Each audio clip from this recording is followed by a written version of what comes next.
بسم اللہ الرحمن الرحیم۔ کہتے ہیں جب زمین پر انصاف مٹ جائے تو آسمان سے اللہ خود انصاف بھیجتا ہے۔ یہ کہانی ہے ایک یتیم بچے کی جس کی معصوم زبان سے سچ بول اٹھا اور دو جھوٹے قاضی جنہوں نے ایک پاک عورت پر الزام لگایا تھا، انجام کیا ہوا آئیے دیکھتے ہیں۔ ایک دفعہ کا ذکر ہے کہ حضرت عمر رضی اللہ عنہ نے دریافت فرمایا، اے ابو الحسن، دانیال کا کیا قصہ ہے، ہمیں بھی بتائیے۔ حضرت علی رضی اللہ عنہ نے فرمایا، حضرت دانیال ایک یتیم بچہ تھے، آپ کے ماں باپ دونوں فوت ہو چکے تھے۔ بنی اسرائیل کی ایک بوڑھی عورت نے اسے گود میں لے کر پرورش کی اور اس کی تربیت کرنے لگی۔ اس زمانے کے بادشاہ کے دو قاضی تھے۔ یہ لوگ ایک مرد صالح کی محبت کی آزمائش کرنا چاہتے تھے۔ اس مرد صالح کا بادشاہ کے پاس آنا جانا تھا اور اس سے گفتگو ہوا کرتی تھی۔ ایک دن بادشاہ کو ضرورت محسوس ہوئی کہ کسی آدمی کو کسی ضروری کام کے لیے کہیں بھیجے۔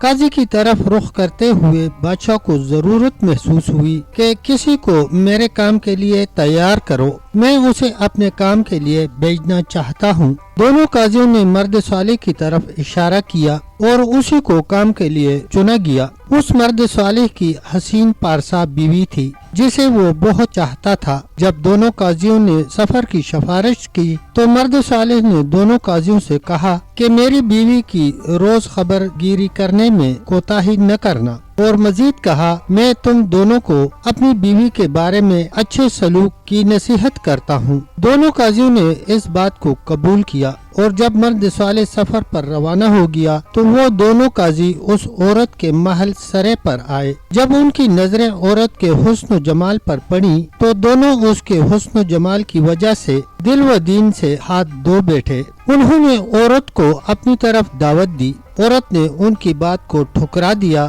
وہ دونوں قاضی کہنے لگے، اگر تو نے ہمارا مطالبہ پورا نہ کیا تو ہم بادشاہ کے سامنے تجھ پر زنا کا الزام لگائیں گے اور تیری زناکاری پر گواہی دیتے ہوئے تجھے سنسار کریں گے۔ عورت نے کہا، میں تمہاری کسی حال میں بھی بات نہیں مانوں گی، تم جو کر سکتے ہو بے شک کر گزرو۔ اور دونوں بادشاہ کے پاس اور حاضر ہو کر گواہی دی کہ اس عورت نے زنا کیا ہے۔ بادشاہ اس خبر سے حیرت زدہ ہوا کیونکہ اس عورت کی پاک دامنی اور پارسائی مشہور تھی۔ کچھ لمحہ سر جھکائے بیٹھا رہا اور سر اٹھانے کے بعد کہا، تمہاری گواہی قبول ہو، لیکن عورت کو 3 دن کی مہلت دو۔ منادی نے شہر میں اعلان کیا کہ فلاں روز جمع ہونا، فلاں عورت پر حد جاری کرتے ہوئے سنسار کرنا ہے۔ یہ خبر تمام شہر میں پھیل گئی۔ بادشاہ نے اپنے وزیر سے کہا کہ تجھے کیا نظر آتا ہے؟ میں تو گمان بھی نہیں کر سکتا کہ یہ عورت اس فعل کی مرتکب ہوئی ہے۔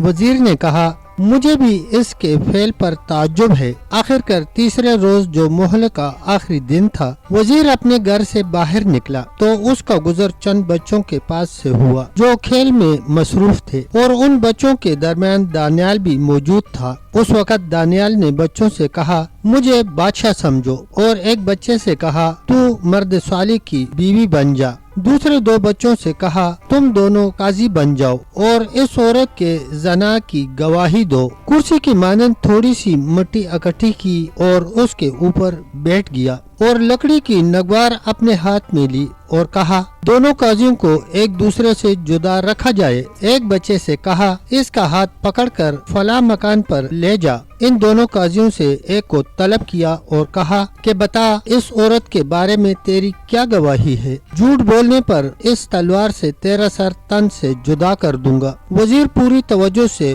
ان کا تماشا دیکھ رہا تھا اور ان کی باتیں سن رہا تھا۔ اس بچے نے کہا، میں گواہی دیتا ہوں کہ اس مرد صالح کی بیوی نے زنا کیا ہے۔ دانیال نے کہا، کس کے ساتھ؟ اس نے کہا، فلاں بن فلاں کے ساتھ۔ دانیال نے کہا، کس وقت، کس دن اور کس مکان میں یا کس مقام پر؟ قاضی نے ہر ایک کا جواب دیا۔ دانیال نے حکم دیا کہ اس کو اپنے مکان پر لے جائیے اور دوسرے قاضی کو میرے سامنے پیش کرو۔ جب اس کو حاضر کیا گیا، وہی سوالات اس سے کہے تو اس نے پہلے سے مختلف جواب دیے۔ دانیال نے کہا، اللہ اکبر، اے لوگو، ان دونوں قاضیوں نے جھوٹی گواہی دی ہے اور ان دونوں کو قتل کیا جائے۔